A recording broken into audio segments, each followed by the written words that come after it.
are nearly 80 operators in Rainbow Six Siege today, but I'm willing to bet you're playing at least these 10 wrong. So in today's video, let's fix that. But let's not waste any more time. My name is Thrill, and let's get right into it. The first operator playing wrong is Capitao. I see a lot of Capitao players in my games try to fire off areas by shooting the bolt directly on the ground, which is a horrible way to do this because the fire bolts actually drop straight to the floor no matter what surface they hit. And you can use this to easily play some of the hardest tower positions in the game. For example, here on Coastline, if you know a defender is on cool vibes right here, and you want to push him out, either into a teammate's line of fire on hookah balcony, or so a teammate below can push up, instead of trying to shoot it from the hookah door on a cool vibes, come up to the roof and shoot it into this vent right here.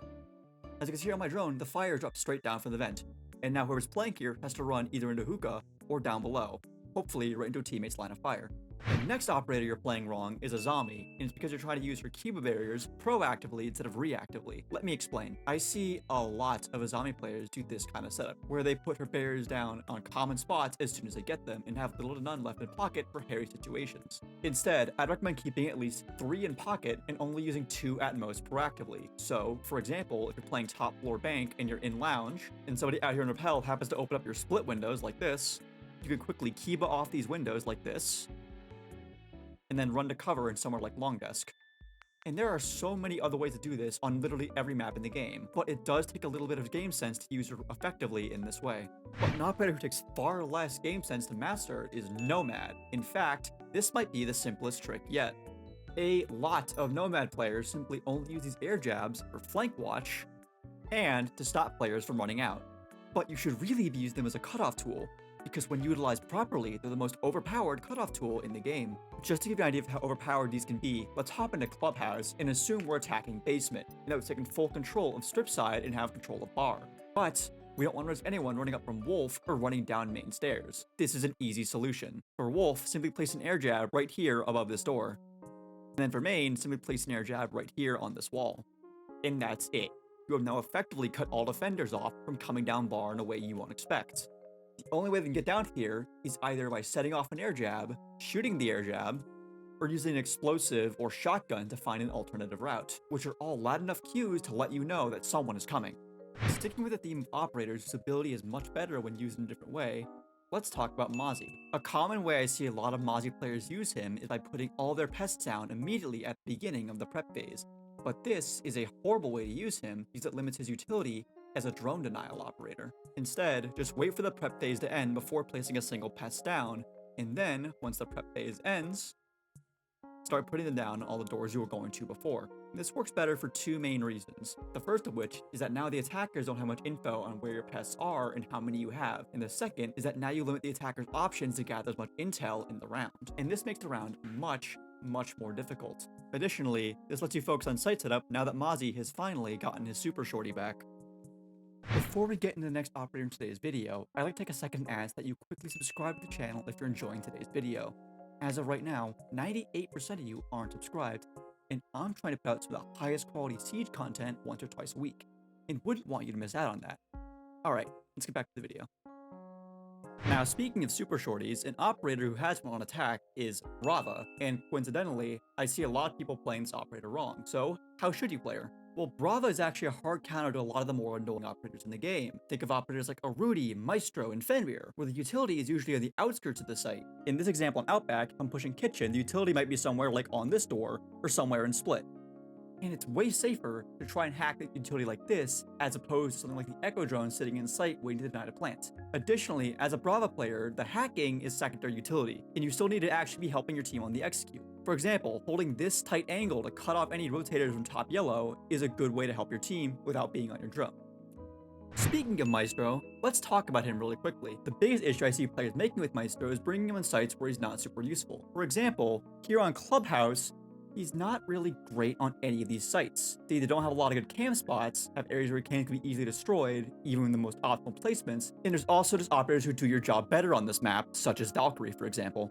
Now let's come to Villa. Specifically on the Aviator Games bomb site, one of Maestro's best in the entire game because of how much of a nightmare he can make everything for attackers. And this setup is exactly how. Start off by coming here in study and placing one Evil Eye down, and then breaking the hatch into art. Then head back into AV, and on this wall right here, next to the skull door, you're going to want to take out an Evil Eye and place it at crouch level. Finally, come into bar and put your last evil eye next to this chair in this overturned poker table. Now, why is this episode good? Well, as you can see, I have full view of study, and can even see down in the books and in the top main, so I can give calls to my teammate who's playing 90. But if we lose control of 90, the evil eye and bar can see the footholds walking up from 90, and even has this angle to zap them from. And if they're in this hall, they can't really destroy this camera very easily. Now finally, I'm sure you're all wondering about why I placed evil eye here in study. Well, yes, it holds the study head holes to call for peeks, study door to call if anyone's walking in, and skull door. The most important thing it's used for is to deny the default plant right here. And they probably won't notice the cams from a rush, allowing you to easily just zap them down. However, if you're starting a plant early in the round, then chances are they don't have a good amount of intel on where you are, which is where Grim can be an insanely valuable operator, but you have to use them right. Now, Grim is actually very similar to Capitao from earlier, where you can shoot your bees on the wall, and they'll just drop down to wherever they're needed. Let's say in this example, you're playing on border, you've pushed in a radio window, and managed to get a kill on the entry. Good job. But now you don't know if there's one on the archives bomb or in fountain, and you don't have any drones to clear it. Well, not to worry. To clear the archives bomb, just shoot your bees on this little vent thing right here. As you can see on this drone, the back of the bomb is now covered in bees. Anyone playing here is going to get pinged, unless it's a visual for some reason. Not to mention if you have a buddy below playing on Buck, well, this is going to be the freest kill he'll get all game. Now, Fountain's a little bit trickier, and a little more dangerous, so make sure you have cover from the double door and from archive single. But first, you want to jump on this desk right here. Once you're on this desk, shoot one can of bees at this corner here, and one at the ceiling next to this lamp. Then, switch it to bounce mode, and shoot another can of bees in that corner. And now, as you can see, there's nowhere you can hide in here where you're not going to get pinged.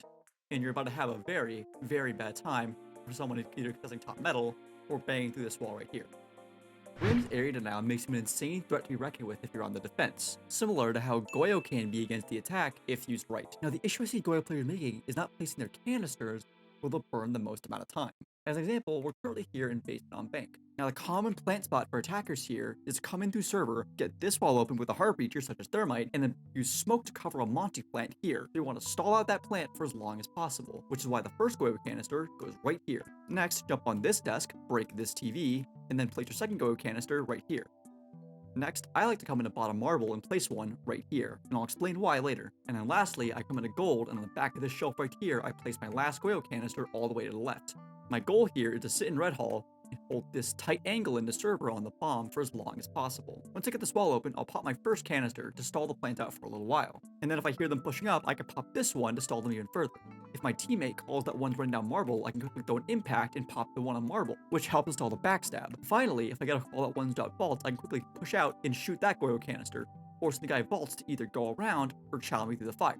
For the final attacker of the video, I want to talk a little about Buck, because I see a lot of people making vertical the wrong way with him, so I figured I'd quickly explain what the fast way to make vertical with him is. Now, as you can see here, if I break the bars while misaligned with the floor, it doesn't open all the way, meaning I have to waste more shells to make the same amount of vertical. Now, just compare this to how quick and easy it opens if I'm aligned correctly. You see how easy that was? I got way more open for the same amount of shells. Now, if you're worried to learn the directional orientation of all the beams in the game, don't worry, there's a really easy way to check this out. On almost every map of the game, the floorboards will actually run